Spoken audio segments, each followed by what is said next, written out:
Okay, so today we're going to go back over our stop punctuation that we touched on last time. So we're going to start with a few review questions and then go into the sentence examples and work them out together on where the punctuation should be. So first, who can tell me what stop punctuation is? Tori. When the reader has to completely stop or take a breath when reading like a paragraph or like at the end of a line of words. Yeah, good. So there's two independent statements and one sentence. What are examples of stop punctuation? Comma, period, semicolon. Yes, good. And then with period, there's two that can also be used. You might use them if you're like asking a question or excited. Oh yeah, exclamation point or question mark. Good. So we have comma, period, question mark, exclamation point, and semicolon.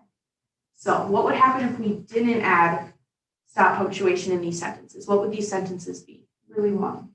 Yes, really long, and some grammar. For grammar, it would be called a run-on sentence. So sentences that should be broken down, but because they're so long, they get confusing, less clarifying. On the ACT, you want it as clear as possible. So let's run through examples. For each one, we're going to do each sentence 3 ways. So we're going to first decide where we should stop the sentence to add the stop punctuation. Then we're going to do the 3 different punctuations. So period, semicolon, and comma, and we're going to add our fanboy. So first, this one was the one on your worksheet. The band, now known as U2, was formed in 1976. The original name was Feedback. What do we think the first statement should be? The band, now known as U2, was formed in 1976. Good. Okay. And what do we want our first stop punctuation to be now that we've split up the statement? Period. Period. So period, it becomes 2 sentences. We uppercase this, and we just have 2 different statements. What's the next one we want to try? Semicolon. Good. Semicolon. These can be used interchangeably for the ACT. Then we just continue on. And the last one? Comma. Comma. Good. So we have our comma, and then we need to add our fanboy. Which one should we add? But. So our new sentence would be, the band, now known as U2, was formed in 1976, but their original name was Feedback. Good. Okay, these 2 are new examples. The first one, I know you all agree with. I love to write papers. I would write one every day if I had the time. Where do we think we should split this one up? After papers. Papers. I love to write papers. I would write one every day if I had the time. Does that make sense? Yes. Okay, what should we start with? Period. Period. So first we have I love to write papers. I would like to write one every day if I had the time. That makes sense. That's good. What else could we do?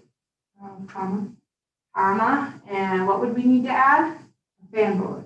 And which one should we use? And. Good.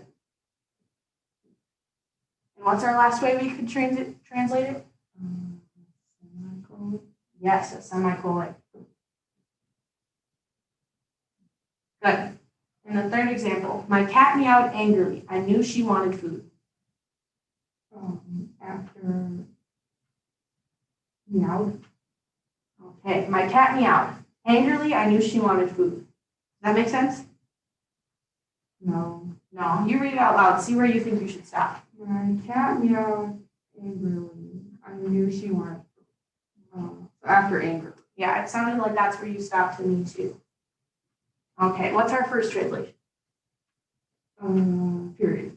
Good, that's where we should put the stop punctuation. 2 sentences. The other stop punctuation we can do? Comma. Comma. And what should we add?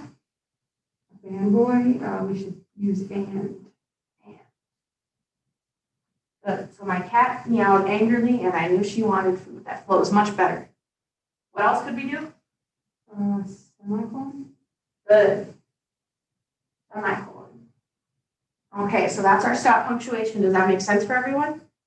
Any questions? Okay, you can work on some examples on your own now. Work with your partner.